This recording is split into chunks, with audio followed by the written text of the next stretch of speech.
Good evening. Welcome to Sports Night on SLU Sports Online. I am Dyer Francis. Here tonight with me is Hassan Ariste, SLU Sports Online producer of Sports Night. My co-host Ken Howell is unavailable tonight and will be joining us on next week's show. Sports Night will be reviewing the past week and weekend sports as it happened locally, regionally, and internationally. Hopefully later on in the segment, we will be speaking with Bradford Worrel, who is St. Lucia's premier swim athlete who participated recently in the FINA World Championships in Barcelona. The local Blackheart football competition kicked off on Saturday and saw St. Lucian footballers compete in the knockout competition for the final prize, as Hassan will tell us more about. Blackheart Dyer. We definitely had an interesting event on the weekend. The games kicked off on Saturday evening. The crowd, they were just, it was just a fantastic atmosphere out there.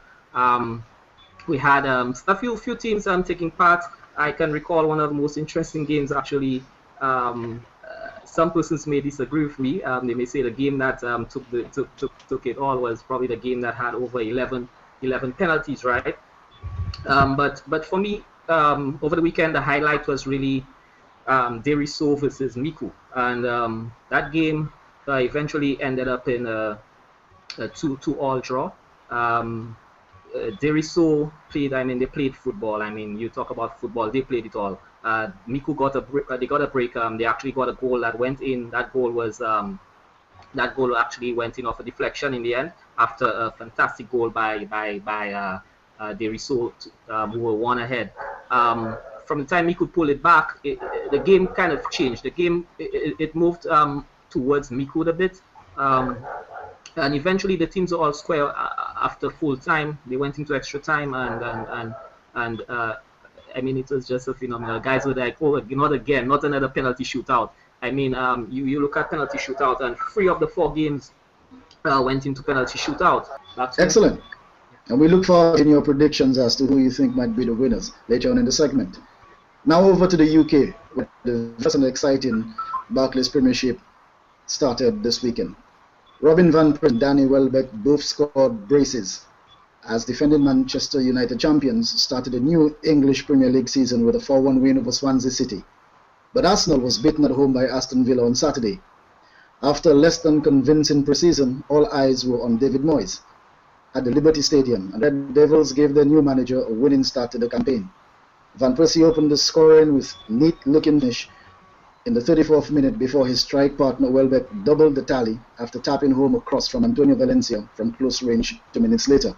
The Holland striker made it 3-0 in the second minute with a brilliant effort, while Welbeck, who only scored once last season and seems to score for his country, finished off a nice pass from Wayne Rooney with a cheap effort over the head of Michael Vaughan in stoppage time. New signing Wilfred Bonney had made it 3-1 for Swansea City in the 82nd minute prior to United's 4th goal. Meanwhile, men Arsenal led a 1-goal lead slip and was beaten 3-1 at home by Aston Villa, with Christian Benteke scoring twice and Antonio Luna adding another in the 84th minute.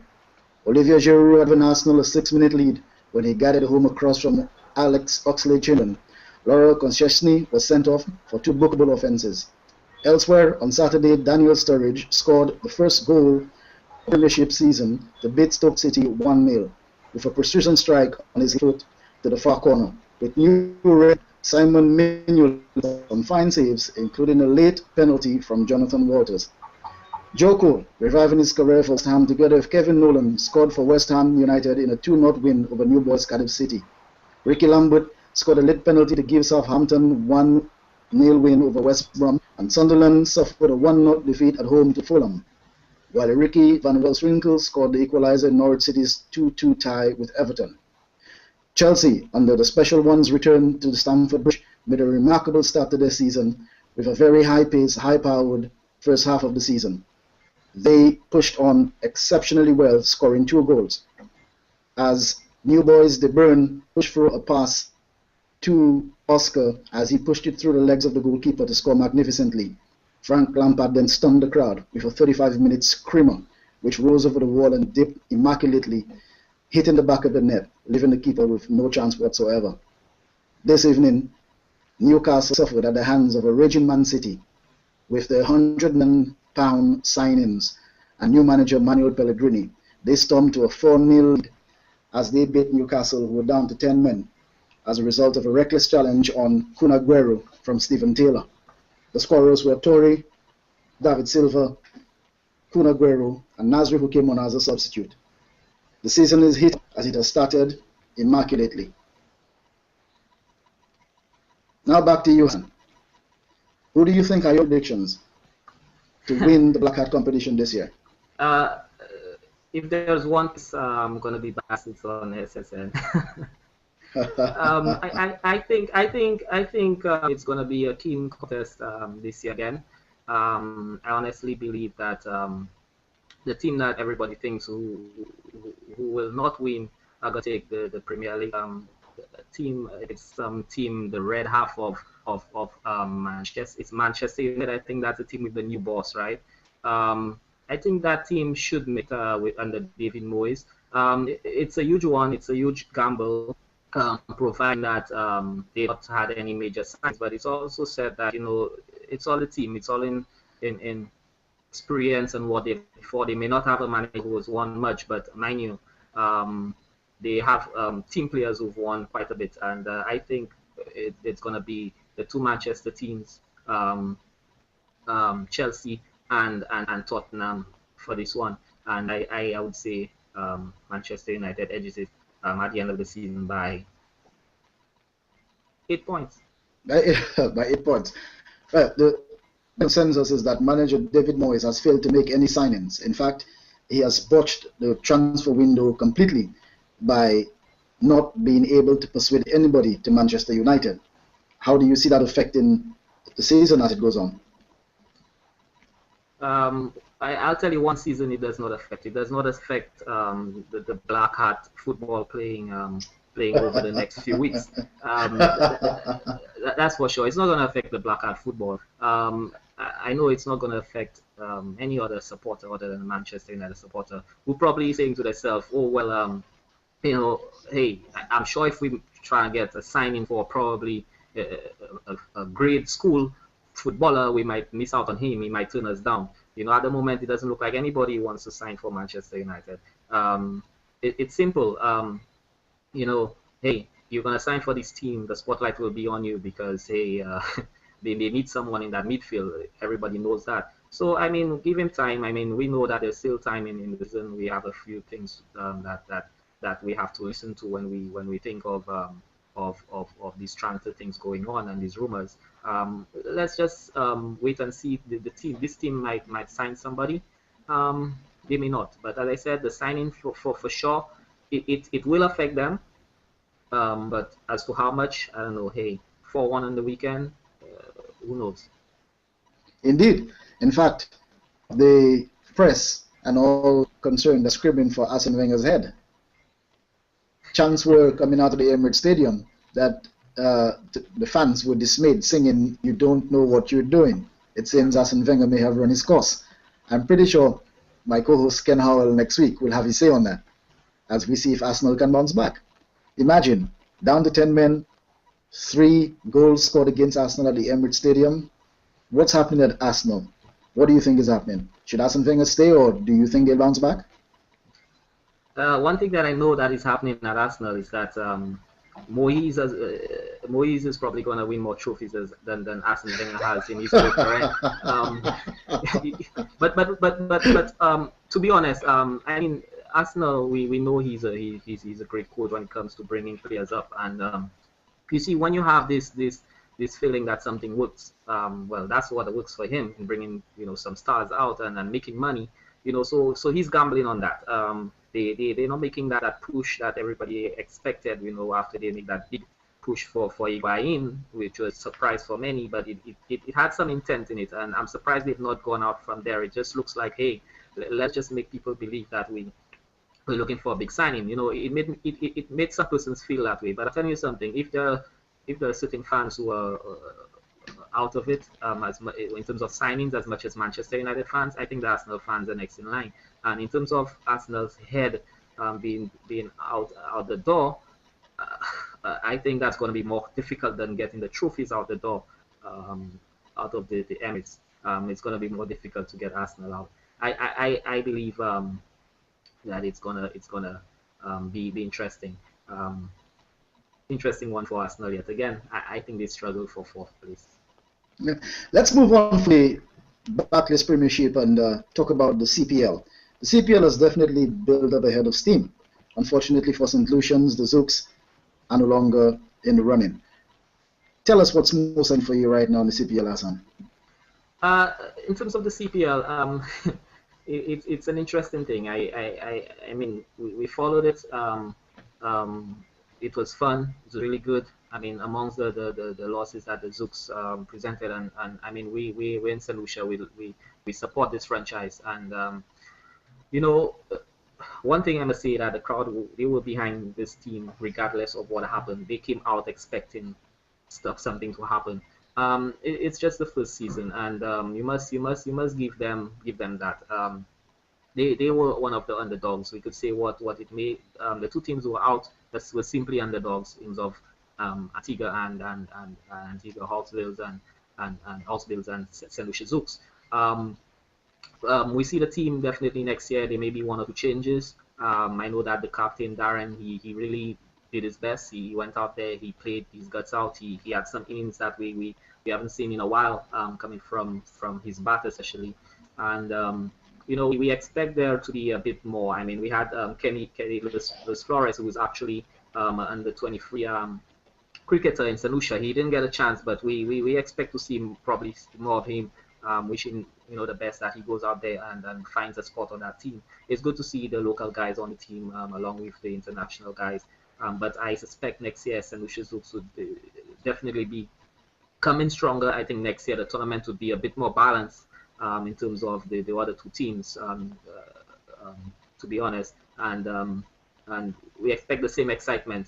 And just to let you know, Dyer, the competition is into the semi-finals phase. Starting on August, that's the 22nd. We have the Guyana Amazon Warriors against Trinidad and Tobago. Let me tell you, this is going to be, I mean, the other semi-finals is Jamaica versus Barbados, but let me tell you, there will be no bigger one than the Guyana-Trinidad game. Not only that, it's been played at the Queen's Park Oval at home in Trinidad. Hey, you're talking about Guyana and Trinidad. Also, you're talking about Lendl Simmons, Sunil Narain. These are two big names for Trinidad, and they're playing for Guyana. They're playing for Guyana Amazon Warriors. Hey, let me tell you something. They're not going to be, the Trinidad fans are not going to support them on that weekend. That's for sure. But you know, that's two of their better players. Hey, I forgot Dinesh Ramdeen. He's on that Guyana team also.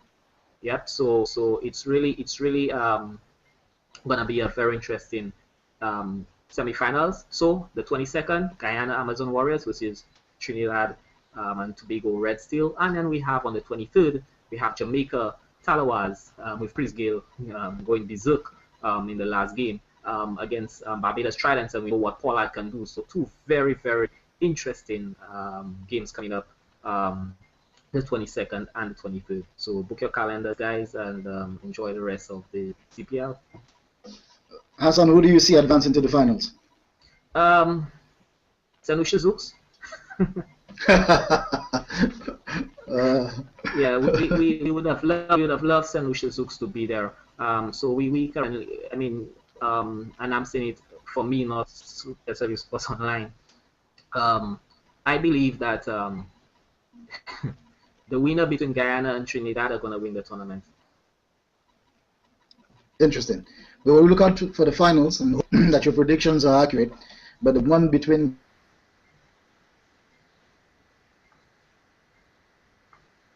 Guyana is going to come out to win. Trinidad also has a point to prove. Definitely one to watch out for.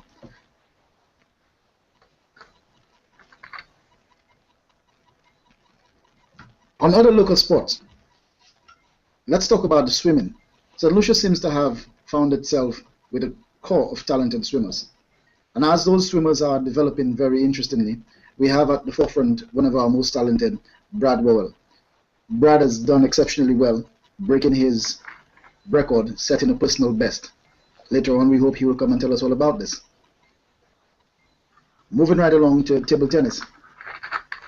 Table tennis, although not a very popular sport, but here table tennis is ongoing in St. Lucia, and we seem to be doing quite well. Can you tell us how we perform in table tennis in St. Lucia, Hassan?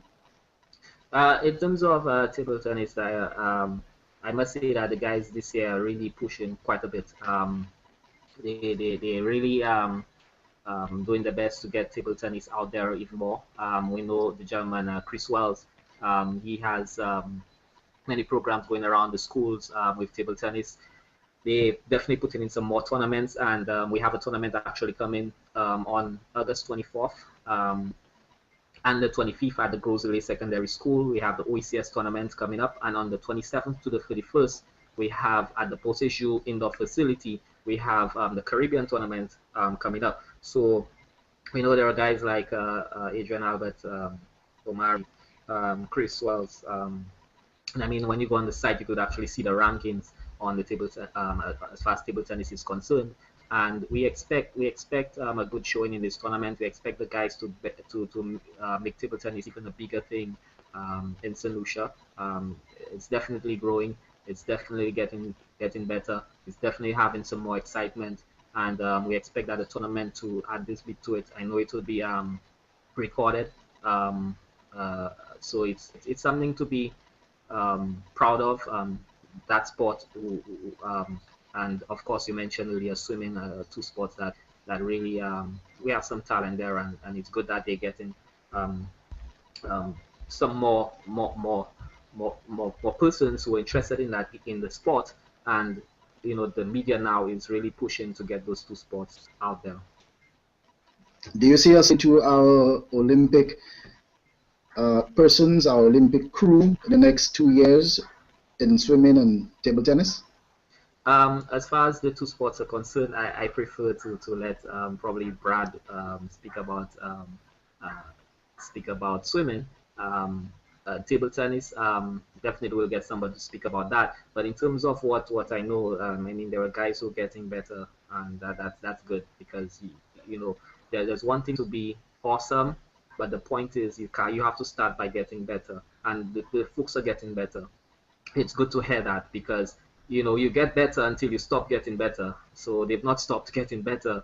So who knows how far they're gonna reach, and that's good to see Brad doing such, you know, his personal best. As I said, getting better. He didn't go and break the world record. He broke his personal best, and that's a good way to start. So it's just about keeping it going, and enjoy hearing these kind of things.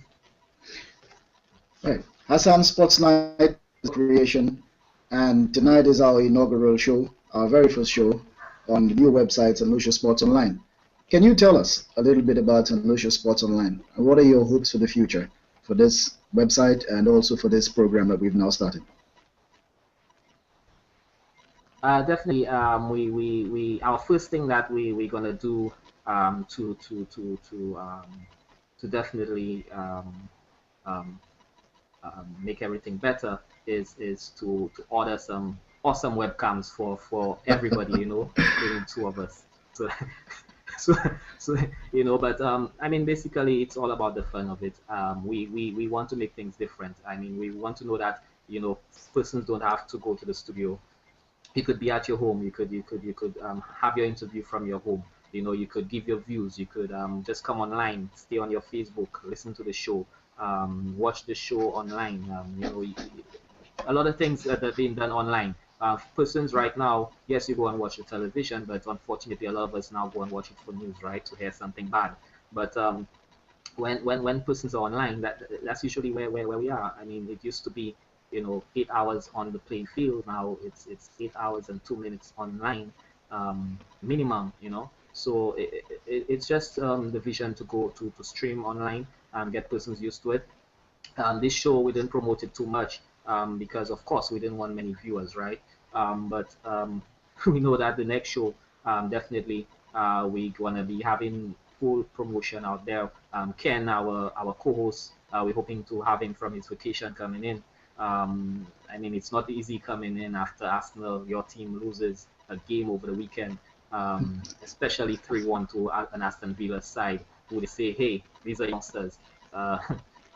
Anyways, but basically, the whole vision is to do something different, feature our artists both here and abroad, athletes, both here and abroad, and to give something new to it. It's one thing with having news. It's one thing with having um, um, chats, but it's good also to get those folks, the unknown, the known, the famous, to have a chat with us, and take it from there. I mean, it's just an awesome thing. We're looking forward to this show being an awesome show, a show that takes it to the new level. And I mean, we just look to you and the crew to take this to a new level, and to get our solutions, our Caribbean people and the persons around the world to get to know more about what St. Lucia has to offer. Excellent. I want to talk a little bit about the weekend's sporting events in the UK concerning the magnificent start that the champions Man United has had. Much criticisms have taken place about David Moyes' reign in place of Sir Alex Ferguson, who was Manchester United manager for 26 years and put some 38 trophies in his time in the cabinet.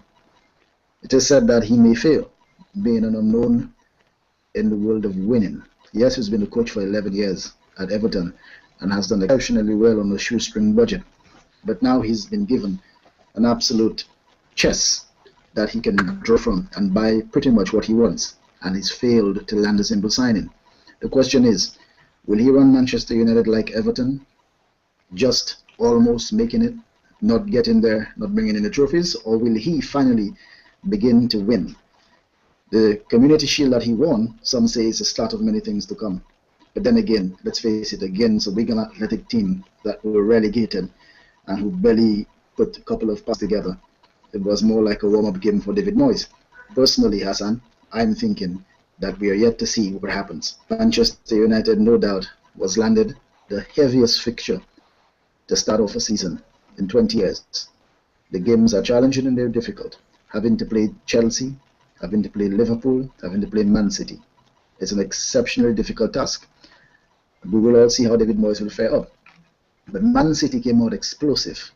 Their new signings, Jesus Navas, Fernandinho, these guys were amazing. With Fernandinho getting the man of the match. The Brazilian looks like a solid defensive midfielder, breaking up the play and fitting the ball out wide to the Silva and Navas. Even Dzeko looks reformed under Manuel Pellegrini. The question is then, will Man City's Sheikh owners right to have sacked Roberto Mancini? Which personally I thought Mancini did a good job. Winning the Premier League, coming in second last season, winning the FA Cup. You think the guy would have been given a break. Apparently there is a price for success, and so he paid that price. The rest of the teams all look exciting, including new look Tottenham, who without Gareth Bale, who quote-unquote is injured, similar to Wayne Rooney. It seems the transfer sagas are ongoing, and players wishing to make big money moves, Wayne Rooney to Chelsea, Gareth Bale to Real Madrid, and even possibly the return of Cristiano Ronaldo to Manchester United. Yes, I know. And that would be a dream come true, wouldn't it? To have him back in that red shirt. But we have not yet seen one marquee signing from any one of those clubs. The season has started out, and it's interesting. And we're going to see if the Barclays Premiership can now compete once again with the likes of La Liga and even the Bundesliga. Which, by the way, Bundesliga, Pep Guardiola has started immensely in his reign in Bayern Munich, having beaten Bayer Leverkusen on the weekend, winning the second opening game in flying colors, I should say. Their players are flying. And it's like, as you were from last year, could Bayern duplicate what they did last season, or could Borussia Dortmund now come in again for a shout? All there to play for. La Liga kicks off on the coming weekend, and we're expecting to see Barcelona continue as they were with Neymar. Although Neymar has lost some weight and is reported to be anemic as a result of a tonsillitis surgery that he had. That could be some interesting reading in the future, as Phil Scaloni, Brazil coach, has accused Barcelona of not treating Neymar right. And it gets more interesting in the international footballing circuit. What is more interesting at present is that the MLS is kicking off, and the New York Red Bulls are doing exceptionally well, with Tim Cahill and Thierry Henry at the ripe age of 36, proving to be beyond reproach in his performances, earning the high wages that the New York Red Bulls are paying them. It seems the LA Galaxy are struggling to find some form, although Landon Donovan returned, and yet has yet to find net for LA Galaxy in a match that matters. He has scored, but not when it matters. The LA Galaxy to struggle. The last game they played, they drew 3-3. It was an exciting game. Nonetheless, LA Galaxy, it seems the Beckham era has also turned the page for them. We yet to see Robbie Keane come into his own, although he has been pivotal for them last season, which landed them the trophy. The international soccer world has moved up in the US, and America are now on a 12-run unbeaten streak. Could that mean, Hassan, that football in America, or soccer as they call it, are now going to make a statement that they're going to catch up with all the big leagues like the BPL, Bundesliga, Ligue 1, Serie A in Italy? It's interesting. Let's see what happens. World Cup coming up this year. Hopefully, SLU Sports Online will be reporting from Brazil in the World Cup. Okay, we just have something coming in. I think Brad is unable to meet us on Google Plus, but I think we could hear from him. Let me see if we get that coming in with us right now. Excellent. All right, wonderful. I think we have Brad with us right now. Brad, first of all, congratulations on your swim in Barcelona. Tell us a little about yourself, Brad. Well, I've been in I've been swimming since maybe two or 3 years old. I've been on the national swim team for St. Lucia since 1994. I've been, for pretty much majority of my life, I've been specialized in freestyle. I've held a lot of the national records for St. Lucia, and I've actually won the first male silver medal at the Carifta Games in 2002. So I have a long experience in swimming. I coach, I train, I also help run the aquatic center in St. Lucia. So I play a big role in swimming. Excellent. So, Brad, tell us how you felt making your international debut in the FINA World Championship in Barcelona. Yeah, it was really exciting. It wasn't my first time being at World Championships, and actually I was at World Championships in Barcelona 10 years ago. But it was my first time swimming the breaststroke events at the World Champs level. And, I really haven't been, like I said, I've been specialized in freestyle for so long. This was actually my first time, really swimming breaststroke at that level. And it was really a tremendous experience, swimming with guys that are the world champions. They set the records, and that was amazing. But it was really an eye-opening experience because really I'm very inexperienced in racing breaststroke. I've only been training it maybe 3 to 4 months now, and it's exciting because on my first swim here in St. Lucia, this was in December, I went after the national record and got him. I got the national record in the 100 breast and the 200 meter breaststroke. And, that kind of paved the way for me to start to, swim the breaststroke more seriously and take it on as, more of a specialty than even the freestyle events. So it was Excellent. Really exciting to try a new specialty and it be successful for me. And was it in the that you broke your personal best? Yeah. Actually, I've been pretty consistent in swimming personal best in that event. I started off in May in Barbados, and my time there was a 1:11, which was really quite, I guess, for somebody who's inexperienced, it's an okay time, But leaving there, coming back here and training again, and then going off to the Caribbean Island Swimming Championships, which was held in Costa Rica, and that was in early June. Well, late June, early July. It was at the end of June. And, dropped 4 seconds there, went 108 there. And actually my time at that meet was the 3rd fastest in my age group and put me in third place for the final. I switched up my strategy a little bit and kind of lost a little bit of time in the final. But had I gone the same time from the morning, would have been a bronze medal there. And you know, that was really an exciting experience, considering, you know, I'm still new to racing that event, and you know, I still have a lot to learn as far as where my catch is, and you know, where I get the best glide, and you know, how to keep my my velocity up throughout the race.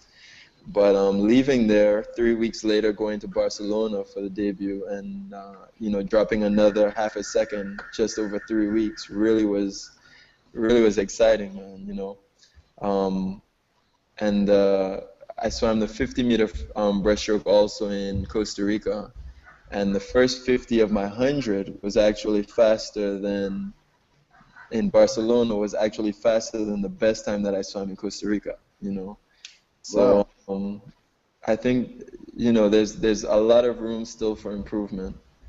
And so how do you prepare for such a competition, Brad? Well, you know, right now I'm beginning the Olympic cycle. You know, this is the first year after Olympics last year, and you know, so right now the preparation is very broad. I'm focusing on a lot of events, a lot of different events, and longer events, short events.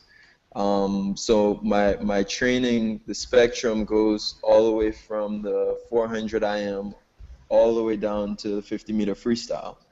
And you know, in between there's the fly events, the backstrokes, the breaststrokes, and so when I traveled to Costa Rica, I swam 9 events, you know, which is quite a lot. I don't think there are many other swimmers at the meet that swam a number of events like that. And you know, I finaled in 5 of those events, you know, so there's still, I think, a lot of room for improvement in the other events, even though I'm not specialized in them. But I think they play a big role in helping to get me stronger for my main events. Yep. But right now I'm training 6 days a week, 5 afternoons and 1 morning. And I mean, the plan is to continue to add on more time, add on more days in the week, add on mornings. I haven't done any weight training yet. So really it's a build-up, you know, it's trying to get that ultimate strength in 2016 for qualification, and to go out there and do something, you know. How challenging is it mentally? Because there must be a mental element to the preparation physically. Your training takes place of so many hours, 6 times a day, and it's over in a couple of minutes. How difficult is it, and what mental preparation do you do? Well, you know, with a lot of sports, everything is really a mental game, you know, and I think I'm at age 26 now. I'm a hell of a lot stronger than I was when I was 16, you know, and I still look back at the time when I was 16 and think, you know, I'm stronger then than I was now, than I am now. But you know, I think mentally I'm a lot tougher, and because of that, I can set my goals a lot higher and really strive to achieve them, you know. So mentally, the mental strength is a big part of it, and you know, going out there and continuing to swim best times, and knowing that I still have so much more to accomplish, so much more time that I need to drop. And you know, so to an extent, my swims at Costa Rica, my swim at Barcelona were still slightly disappointing, just because I know that I'm capable of going so much faster, you know. But it was really a great experience. Once I got to Barcelona, they were doing video analysis, video versus, basically they record you swimming, and they record your velocity while swimming, and they can tell you where you're losing your speed, you know, where the resistance is in your stroke, and basically from that you can now go and refine tune your stroke, and so that you can take off more time. And after looking at my video analysis, I mean, there's so much room for me to improve that it's, you know, I'm really excited for the next training session, the next, you know, period where I can go and actually work on that stroke and bring some more time down on it. Great. In your travels, have you met any celebrity swimmers? Sorry? In your travels and the competitions you've been to at Barcelona and Costa Rica, have you met any celebrity swimmers? Oh yeah, actually Cameron Vanderberg, who is the South African world record holder in the 100 and the 50-meter breaststroke, he was staying right in my hotel. So, you know, it was really interesting staying in the hotel with him and, you know, kind of idolizing this guy because he holds the records and, you know, he's got basically the best breaststroke you'll ever see. It's smooth, he's really just really refined, you know, and you can see it in his stroke, and he's tough, you know, and I really admired being in that position, being able to talk to him and ask him, you know, what does he do differently from everybody else? And, you know, really it's just, he's got a great foundation, you know, he's got a lot of support, and I think his support allows him to do the scientific, you know, analysis of his races and the video analysis and really helps to fine-tune his races. And, you know, I think that plays a big role, you know, being able to see yourself doing something and then getting the right feedback that you can make those adjustments. I think that plays a huge role in how fast you can really go. And, you know, just hearing that really made me excited for the next period because, you know, right now I'm seeking sponsorship, I'm seeking training at a higher level. And, you know, so I'm looking forward to trying to go to the States and do training camps and go to Canada, do training camps. And, you know, I think all of that is going to play a big role throughout the next couple of years as to how much time I really drop and, you know, how close I get to the world standards. So when's the next tournament, Brad? Well, right now it's a lot of training meets. I probably won't have another meet where I'll taper and shave. Tapering is really where I come down on the yardage that I do in the pool and, you know, store up more energy and, you know, really fine-tune my sprinting and fine-tuning the stroke for race spec. But the next meet that I will taper and shave for will probably be next year in December. That will be the short course world championships. But actually next summer is CAC games. Also Commonwealth is next summer. And the Caribbean Island Swimming Championships. So next summer is a big summer. But at this point in time, I really am trying to focus on the Pheno World Champs and, you know, getting prepared to try to, you know, turn some heads there. Great. So that's the plan. Can we safely assume that you're also pushing for the Olympics? Definitely. Most definitely. You know, and you know, the sooner I can qualify, the better. The sooner I qualify, the closer I can get to those semi-finals qualifying times, you know, and really that's the aim, is to get to the semi-finals or get to a final and, you know, really try to push myself into that direction. I think that's the way to go. And Brad, just before we leave, Brad, I need to ask you this question. Apart from how it feels, the atmosphere out there, you know, when you're about to dive in, you know, just the feeling, but also I want you to let me know, what's the feeling like being on SSN tonight? It's exciting. This is my first actual web interview. You know, I like the vibe. You guys have a nice setup here. I can't believe I'm doing it from my iPhone. Apart from Dial's camera, right? Right.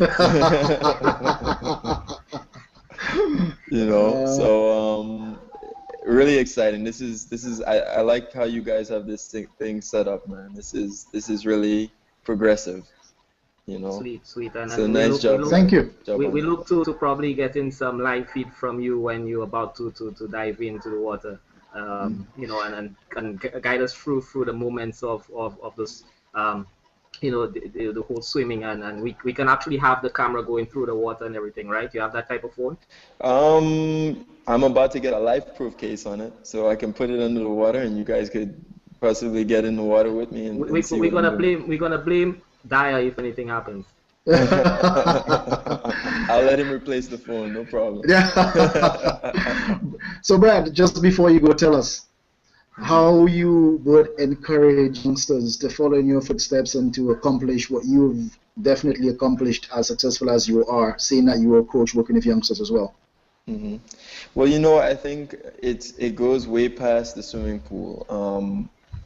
Athleticism in general is really the goal. I mean, to be as all-around fit as possible. If you can swim and you can be a great athlete, then you can be a great swimmer, and that works for all sports. If you can be a great athlete, you can train hard, you can be a sportsman, you can listen to your coach, take direction. Really, that's the key. And the best people, the best athletes on earth, they're the ones that take that feedback from their coaches and they apply it directly, and they make those changes. I had a conversation with Ryan Lochte's coach when he was at University of Florida, and she told me that this guy would be able to hold paces better than anybody else that she ever met. And not only that, he would be able to hear a small adjustment, whether it be bring your arm in a little bit closer under your body, whatever it is, and he would be able to apply that so easily, so it's easy to see that he could take that now and apply it and be a world swimmer, a world standard, a gold medalist at the Olympics, and hold world records, because he can take that and just go with it. And I think that's something that a lot of our kids should aspire to, is taking the feedback from their coaches, taking the feedback from their peers even, and go out there and just be competitive and do what their coaches ask them to do. I think any coach would that's all any coach could ask for. So Great.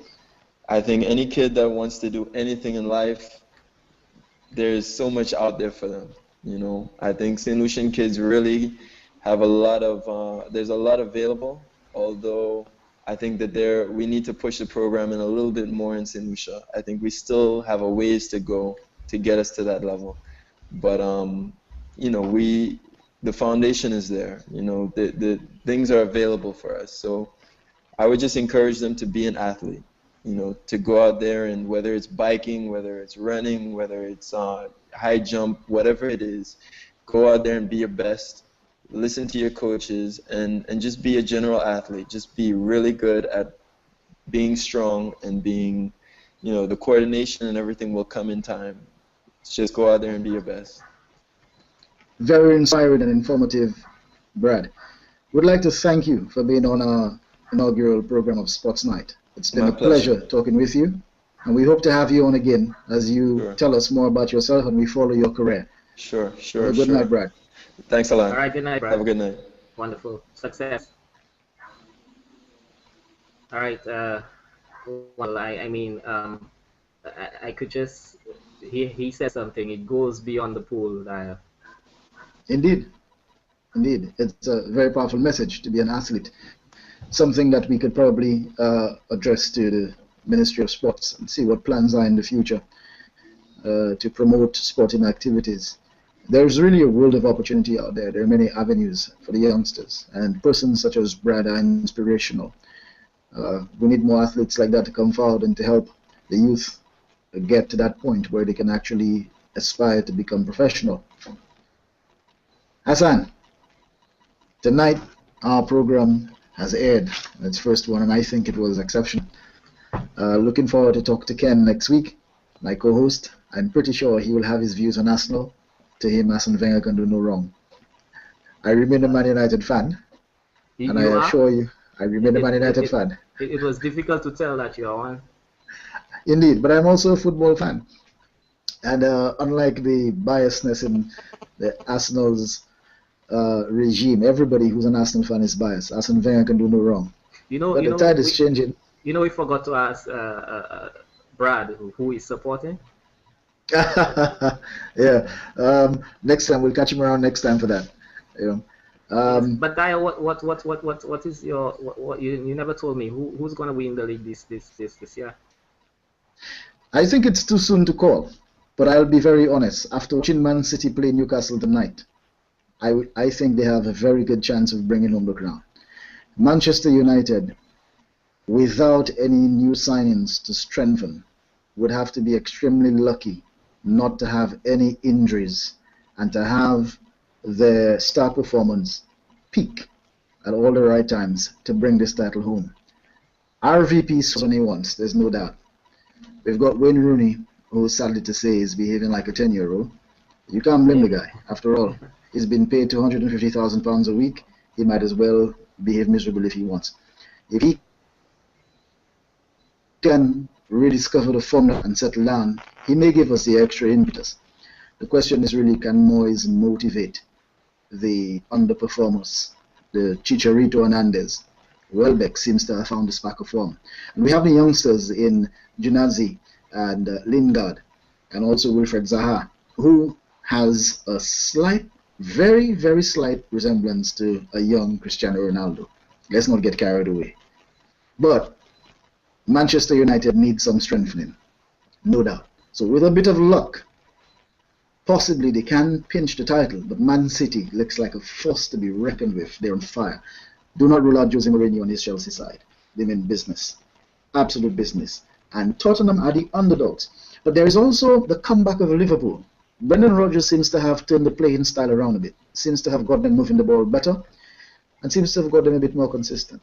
If Luis Suarez, who is arguably one of the best in the business, can stay with them, they may have a shot as well. So it's going to be difficult to call it. By December we will know.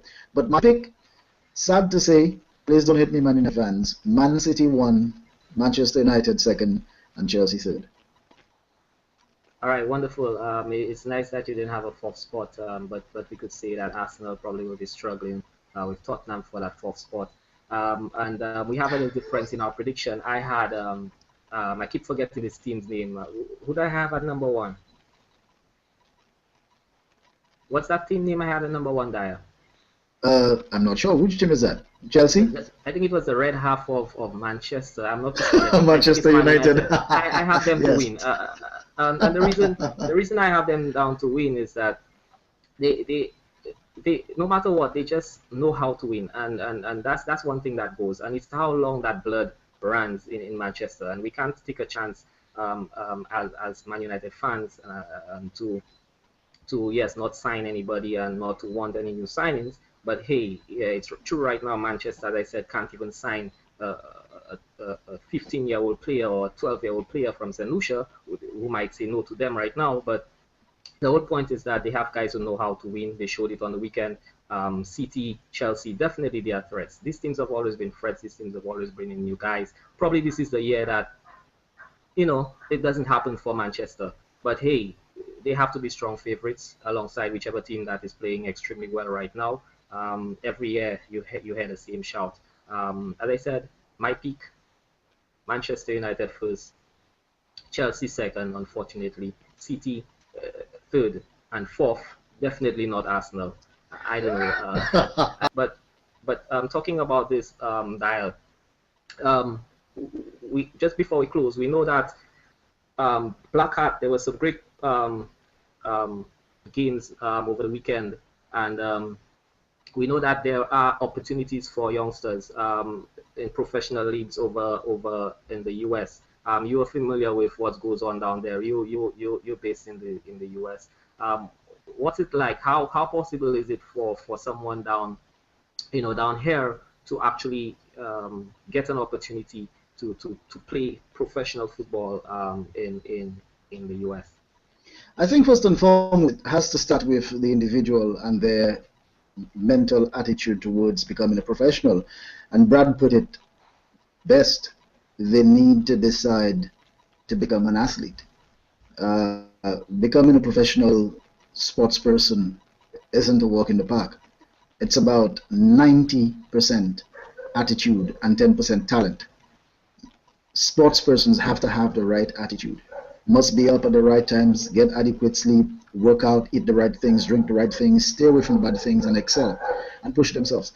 Once that happens, believe it or not, there's always opportunities. There are coaches and scouts out there looking for youngsters to bring into academies. Right about now in Chicago, there is a soccer academy that takes on youngsters between the age of 5 and 8. They go to school, so they don't miss out on the formal education, but they train professionally, and the clubs come scouting and look at what they have. Even the clubs in the UK, even in Switzerland, Portugal, the Sweden, Turkey, these clubs, these leagues, though far off, but they're the smaller leagues. The Australian League, the Asian leagues, the J League, these are clubs that look out for talent in countries like St. Lucia and the rest of the Caribbean and small islands to bring them aboard. Right about now, there's a son of Barbados who plays for Wigan Athletic, though they were relegated, but yet he's from Barbados and he plays professionally. And there are many levels and many tiers of professional football. So the opportunity starts first with the individual. And once they've attained a certain level of talent and ability and they've got the mental discipline to push themselves forward, then there will be coaches who will spot them, or there will be persons who would find coaches, find scouts to have a look at what they have and see if they can bring them in the academy. It has to happen at a young age, though. It must happen between the ages of 8 and 12. Anything after that, and if they're not talented or you don't have the mental attributes and the physical strength and skill to go with it, they may not be considered. But this is what is key, and also the ability and the willingness to learn. Too many times I've seen young athletes able to do something good, and they believe they've gotten there. You know, the sky is always the limit. This is why one of the reasons why Jamaica is excelling in track and field. I mean, Usain Bolt has maintained his records, maintained his winning streak. Asafa Power still there, and there are many more Jamaicans coming up. It's because they keep pushing themselves to do better and better and better. And this is what we need in St. Lucia. And we need to have the powers that be, the government and the sports authorities, to excel themselves in promoting our youth and giving the idea of a hope that if they dream and they want it really bad, they can have it. And Daya, what you said is I mean, really important.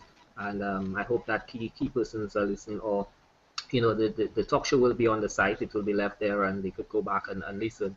But one thing to note, and one thing I must ask, and one thing I really need to know is, I know it involves a lot of money. I know it involves investment, but I think it's time that St. Lucia starts a mini professional league. I really believe that is something that we need.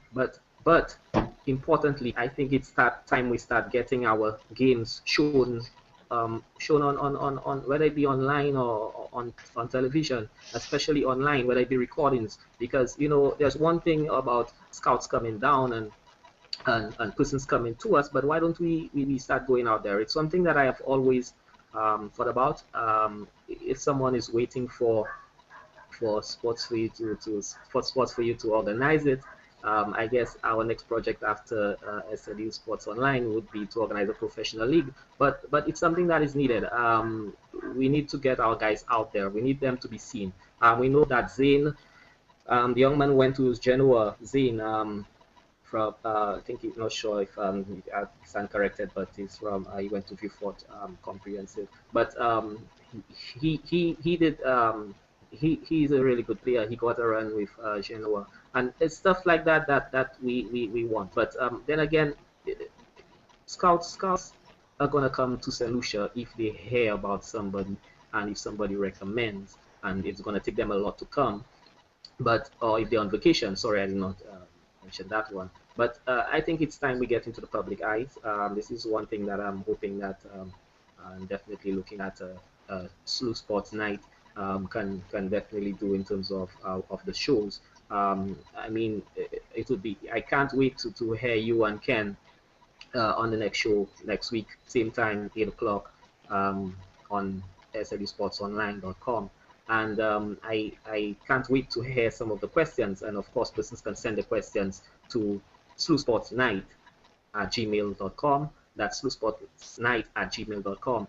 And we're gonna look to make SSN revolutionary, something that takes off. Something that helps our our athletes. It was really nice hearing you and Brad, you know, just going through what it is, what it takes, the doing, just getting better, just doing better, just passing his personal record, you know, not really looking at I mean, yes, it's good, you have to aim high, but the great thing about it is, hey, he's doing better, and that's what you need, athletes who gonna go out there and do better, because as I mentioned earlier,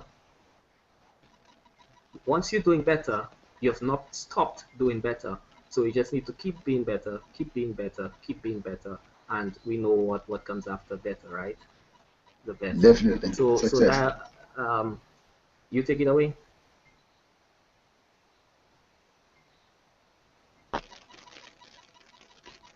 Hassan, tonight I'd like to thank you for joining me on Sports Night. The show covered what took place in Blackheart, the CPL, Barclays Premier League. We also had an exciting interview with Bradford Worrel, one of our premier swimmers on the island. We look forward to next week's show. Join us again when we'll be talking about the week and weekend sports and looking at interesting sports incidents and events as they occur. We hope to have a next guest on that we can excite our viewers and discuss more issues. You Until told that next to the time. producer. I hope he's preparing a good guest for us this time. I mean, it's gonna be tough to beat what Brad did tonight. Well, we hope. We'll see. Until next time, this is Sports Night. On behalf of myself, Dyer Francis, and Hassan Aristide. Good night. Night.